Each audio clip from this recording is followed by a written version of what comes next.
Do you think love can just switch off like a light? I asked Evelyn, my eyes fixed on the horizon as the sun dipped below the tree line. After decades, I'm not so sure anymore. Evelyn reached across the patio table, her warm hand covering mine. Gloria, you and Thomas have been through so much together. I can't imagine how hard this must be. A bitter laugh escaped my lips. Hard doesn't even begin to cover it. We were so happy once. You know, when we first met at that community center dance, I thought he was the most handsome man I'd ever seen. The memories came flooding back, his easy smile, the way his eyes crinkled at the corners when he laughed.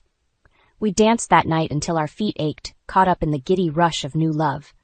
And then Lila came along, I continued, my voice catching. Those were some of the best years of my life. Thomas doted on her every minute. I trailed off, the ghost of past joys overshadowed by present sorrows. If only I could go back and keep my secret buried forever.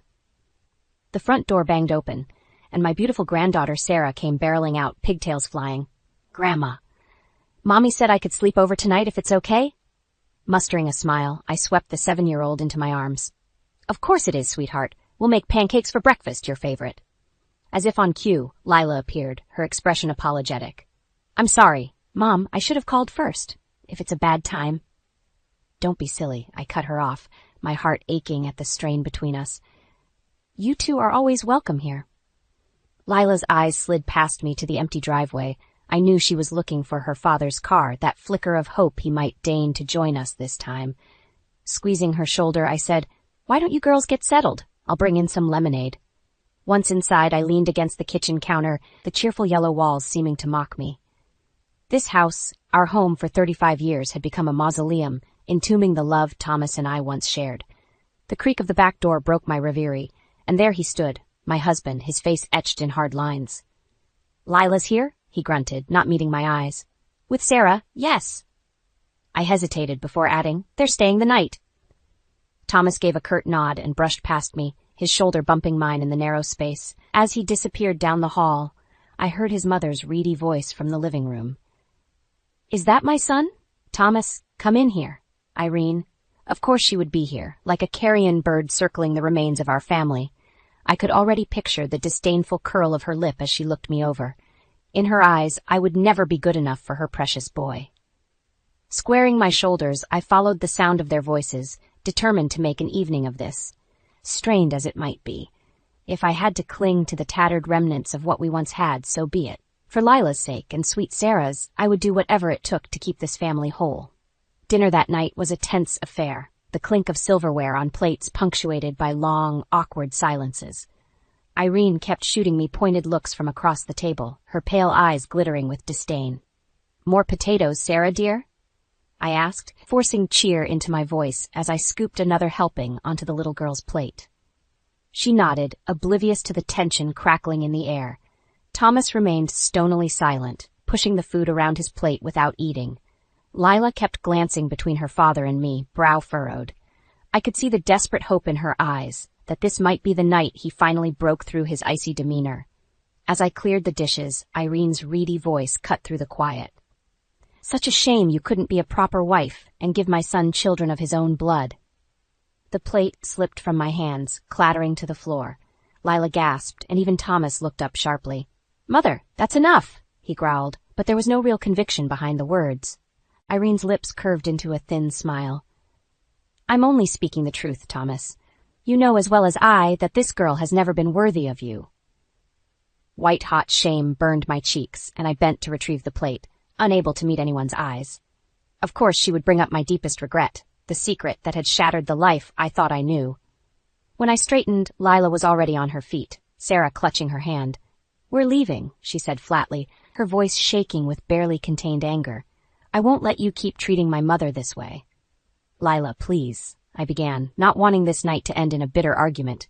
But she was already sweeping out, Sarah trotting obediently behind. The front door slammed, leaving me alone with my husband and his viper of a mother. Irene looked supremely satisfied, leaning back in her chair as if she'd won some great victory. Well? She said, arching one pencil-thin brow at Thomas. Are you going to let her speak to me that way? This is our home. But Thomas said nothing, his face an inscrutable mask. Suddenly it was all too much. The constant needling, the hostility, the resentment that oozed from every pore of this house. Straightening my shoulders, I met Irene's gaze steadily. No, this was our home once. But I'm done letting you make me feel like an intruder under my own roof. If Thomas wants to stay trapped in the past, punishing me for mistakes I can never undo, that's his choice. But I won't have you poisoning what's left of this family. I could see the shock ripple across Irene's features as the words sank in. For once, she seemed at a loss for a cutting retort. Turning on my heel, I left them both behind and went to find my daughter and granddaughter. If Thomas couldn't see how much they needed him, craved his love and approval, then that was his loss. I would be strong for them, if he couldn't. Outside, the warm summer evening caressed my cheeks, and I breathed in the sweet jasmine scent from the garden. My haven, my sanctuary from the bitter cold that had seeped into the heart of my home. Up ahead, I could see Lila and Sarah silhouetted against the dying light, hand in hand. My beautiful girls, the ones I would fight for until my dying breath. With fresh determination, I started towards them, letting the hurt and anger fall away. We would get through this darkness, I vowed silently. One way or another, we would find our way back to the light. A few days later, Thomas approached me with an unexpected suggestion. I think we should all go on a trip together, get out of this house for a while. I blinked, taken aback by this olive branch after so many months of icy silence. Where were you thinking? Maine, he said gruffly. The coast up there is beautiful this time of year. We could rent a cottage for a week or two. My heart leapt at the prospect of a fresh start, of leaving behind the tension and resentment that had poisoned our home. Maybe, just maybe, this was the chance I'd been hoping for to begin mending what was broken. I think that's a wonderful idea, I said carefully, not wanting to seem too eager and scare him off. The girls would love it, don't you think? A muscle twitched in Thomas's jaw, but he gave a curt nod. I'll make the arrangements. True to his word, within a few days he had booked us a charming seaside cottage in a sleepy little town called Prospect Harbor. As Lila and I packed our bags, the atmosphere was giddy with anticipation and nervous hope. Do you really think Dad might? Leela began, then trailed off, unable to voice what we both so desperately wanted.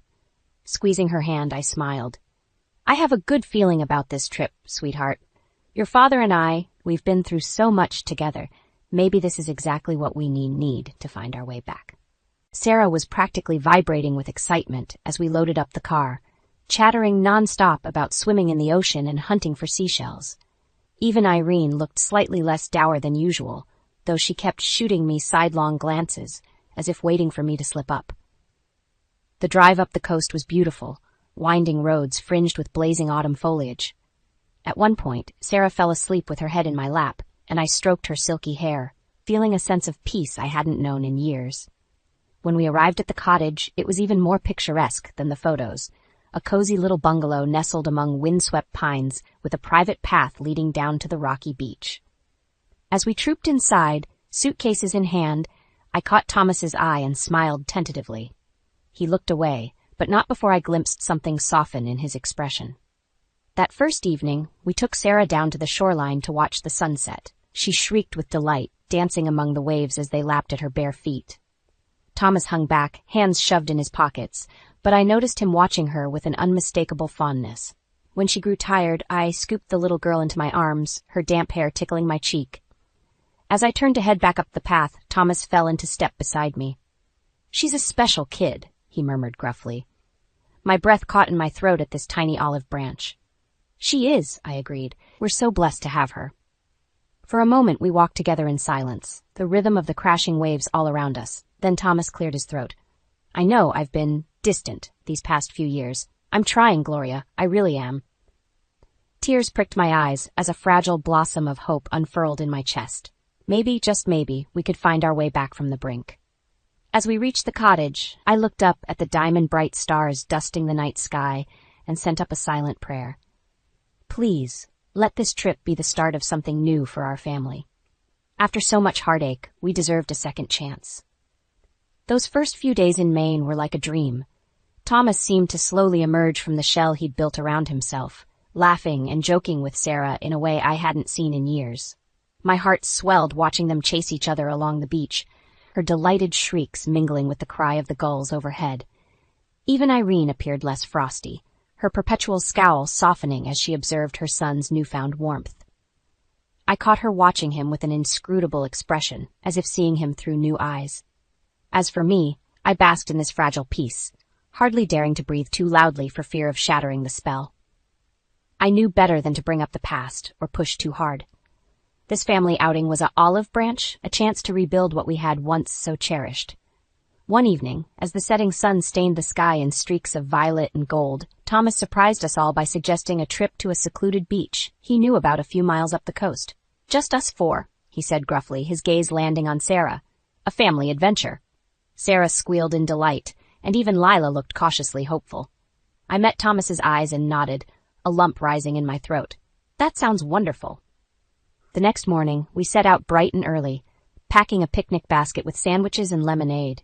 Sarah fairly danced along the winding coastal road, regaling us with an endless stream of chatter about the seashells and crabs she hoped to find. When we reached the promised beach, it took my breath away, a pristine crescent of golden sand, lapped by turquoise waters and bordered by towering cliffs. Not a soul in sight for miles. "This is amazing, Dad," Lila murmured, looking around in wonder. "How did you find this place?" But Thomas didn't answer. He was already striding down towards the water's edge, his hands jammed in his pockets. Sarah scampered after him, and I moved to follow when a hand clamped around my arm in a vice-like grip. "Just where do you think you're going?" Irene's voice was a rasp of contempt in my ear. I turned, brow furrowed in confusion. "Down to the beach with my family." "Irene, what? Your family?" She barked a harsh laugh. "Don't delude yourself, girl. You were never worthy of my son or the name Hastings." Panic began to flutter in my chest as I took in the cold resolve etched in the lines of her face. "What's going on? Where's Thomas?" "Leaving," she said simply. "And thank God for that. He's finally seen you for what you are, a lying, deceitful snake who wormed your way into this family under false pretenses." My head spun as the horrible truth crashed over me in waves. This entire trip, the softening of Thomas's demeanor, it had all been a ruse to lure me into a false sense of security, to abandon me. Wrenching my arm free, I took off at a dead run towards the beach, Irene's mocking laughter ringing in my ears. But it was too late. Thomas's car was already a speck in the distance, leaving a cloud of dust in its wake. "No!" The scream was torn from my throat as I stumbled onto the sand, legs rubbery beneath me. "Sarah! Sarah! Where are you?" A plaintive wail reached my ears, and I spun towards the sound to see my precious granddaughter crouched in the shallows, her small body racked with sobs. In an instant I was scooping her up, cradling her against my chest as she clung to me with desperate strength. "It's okay, baby, it's okay," I crooned, rocking her gently. "Grandma's here. I've got you." But even as the words left my lips, a sick sense of dread washed over me. Abandoned on this desolate stretch of beach, miles from any town, with no car and only the clothes on our backs, how would I keep us safe? Clutching Sarah tighter, I cast a frantic glance around the empty shore, praying for a miracle. Because without one, I had no idea how we would survive this ultimate betrayal. I'm not sure how long Sarah and I huddled there on that desolate beach, her small body quivering against mine as the shock slowly ebbed. All I knew was that we couldn't stay. The sun was starting to dip lower in the sky, and the chill of evening was setting in. "Come on, honey," I murmured, gently prying her arms from around my neck. "We need to get back to the cottage and figure out what to do next." Sarah sniffled, but allowed me to set her on her feet, her small hand gripping mine with desperate tightness. Together, we began the long trek back along the winding coastal road, my heart growing heavier with every step. What would we do now? Our rental car was gone, along with our meager belongings and what little cash I'd brought. I had no way to call for help, no plan except to simply keep putting one foot in front of the other until what? The future had never seemed so bleak and uncertain. By the time the cottage finally came into view, my feet were aching and Sarah was dragging, her energy reserves depleted. I felt a pang of relief at the thought of being behind closed doors, of having at least a temporary safe haven to regroup. But that relief was short-lived. As we mounted the porch steps, the front door swung open to reveal a tall, broad-shouldered man regarding us with a look of surprise and concern. "Gloria, is that you?" His voice was deep, vaguely familiar in a way that made my heart stutter. "What in God's name?" Realization struck like a thunderbolt as I recognized the warm hazel eyes, the craggy features. Adam Wilkinson?" He gave a solemn nod, stepping aside to usher us into the cottage's cozy interior. Your husband said you two went for a walk on the beach and hadn't returned. I came over to check on things. Of course. Of course Thomas would spin an elaborate lie to cover his tracks, to make it seem like his despicable actions were somehow justified. Anger and shame burned through me in equal measure. That's not exactly what happened, I said tightly, sinking onto the faded sofa and pulling Sarah close. She burrowed against me, her eyes wide and scared. And so I told Adam everything, the simmering tensions back home, Thomas's icy demeanor that had thawed just enough to give me a glimmer of false hope on this trip.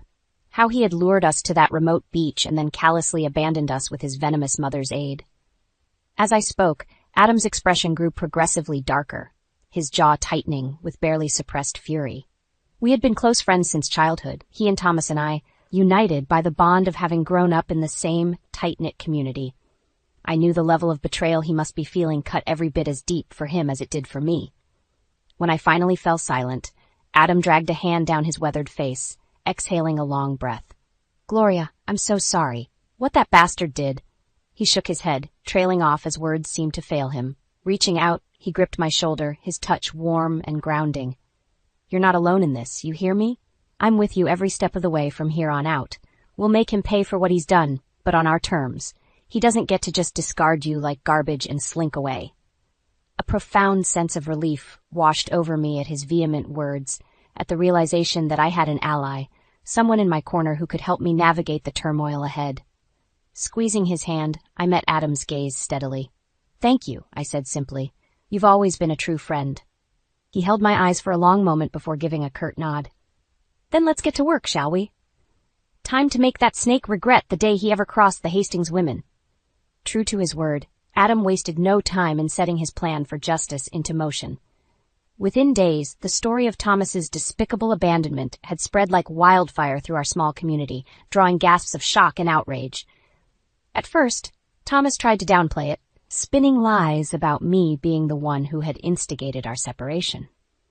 But Adam was 2 steps ahead, releasing the damning details to our neighbors and friends, how he had found Sarah and me stranded on that desolate beach, how Thomas and his wretched mother had driven off without a second thought, leaving us to fend for ourselves. The backlash was swift and severe. Everywhere Thomas and Irene went, they were met with cold shoulders and accusing stares. Longtime friends crossed the street to avoid them. Businesses politely refused their patronage. In our tight-knit town, the message was clear. What they had done was unforgivable. I could see the impact it was having, could read the desperation in Thomas's eyes when he tried calling, leaving increasingly frantic messages that Adam fielded and deleted without a second thought. He needs to understand there are consequences, Adam said grimly whenever I wavered. Whenever the small part of me that still loved my husband despite everything reared its head. Real ones, not just empty apologies. Irene, too, was crumbling under the weight of her pariah status. I saw her in the grocery store one day, rail-thin and hunched, a ghost of her former imperious self. When our eyes met, something flickered in her gaze. Shame, perhaps, or the first inkling that she had gravely misjudged. For my part, I refused to engage, to grant them an ounce of the dignity they hadn't afforded me. I had Sarah to protect, to keep sheltered from the worst of the storm, and that became my sole focus.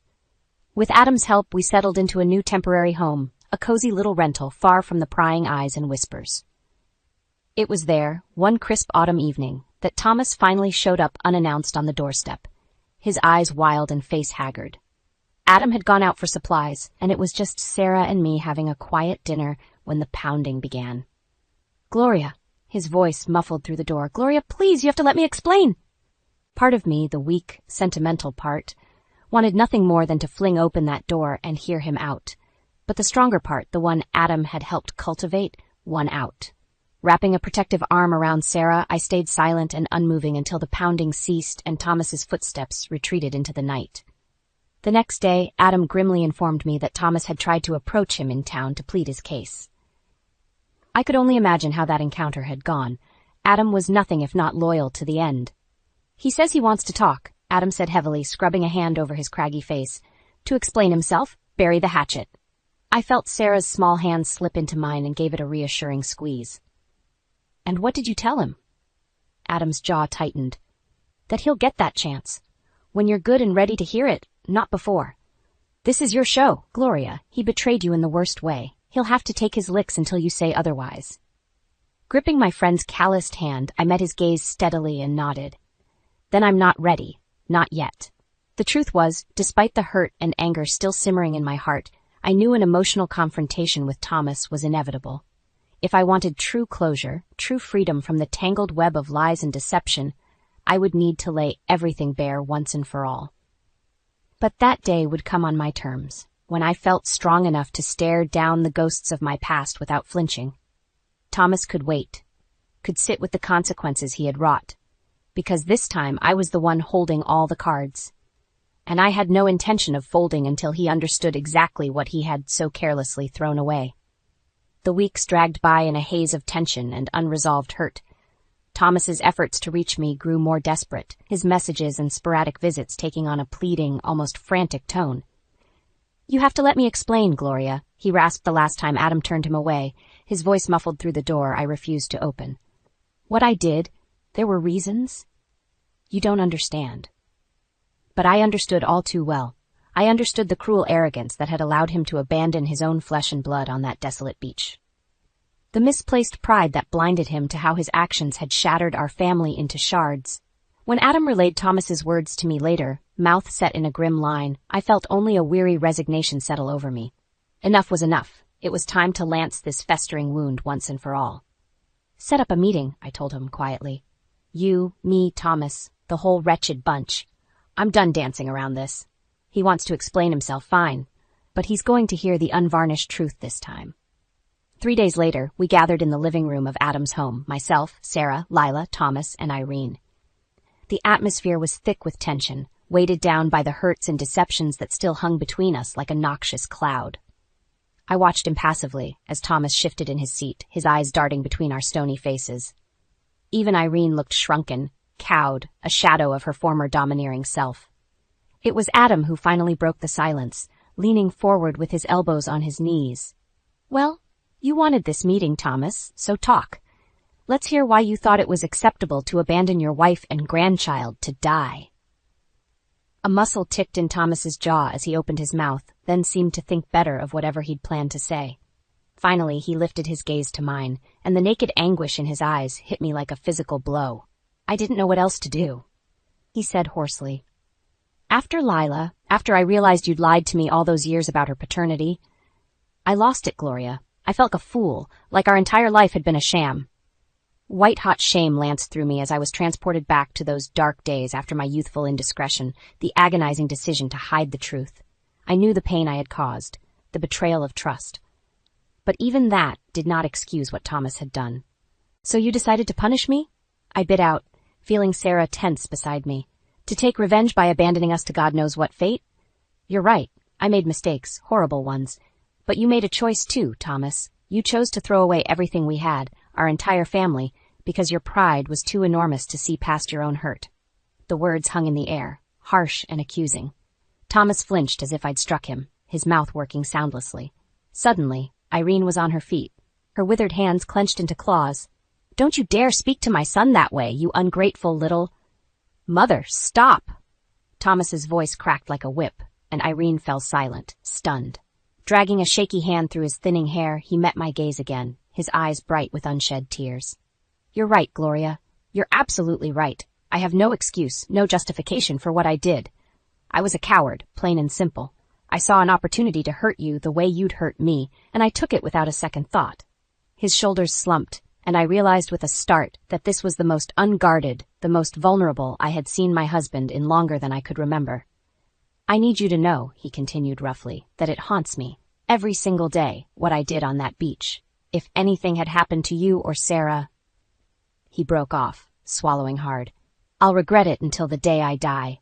But mostly, I regret throwing away the best thing I ever had, you and this family. If you'll let me... If there's any way I can begin to make amends... The words seemed to splinter apart in his throat, and he fell silent once more.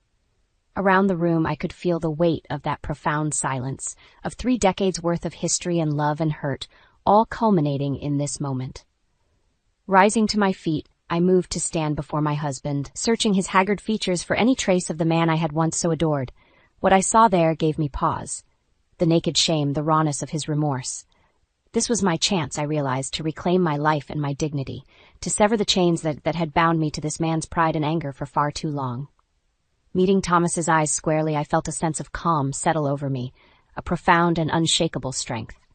Whatever came next, I knew I would be okay. Make amends? I said softly. I'm not sure there are any amends to be made, Thomas. What you did, there's no coming back from that. His face crumpled, but I pressed on, needing him to understand the finality of my words. This family, our marriage, it's over. I'm done being the object of your anger and resentment. Sarah and I, we're moving forward, with or without you. That's your choice to make. A strangled sound escaped Irene's throat, but I paid her no mind.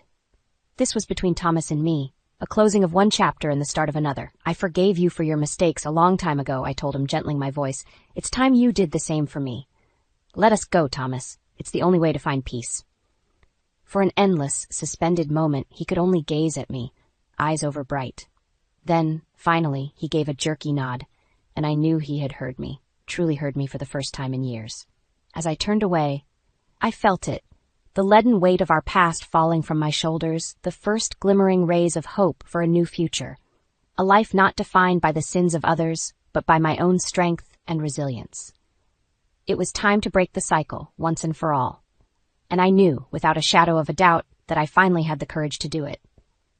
The weeks and months that followed were a whirlwind of change and reinvention.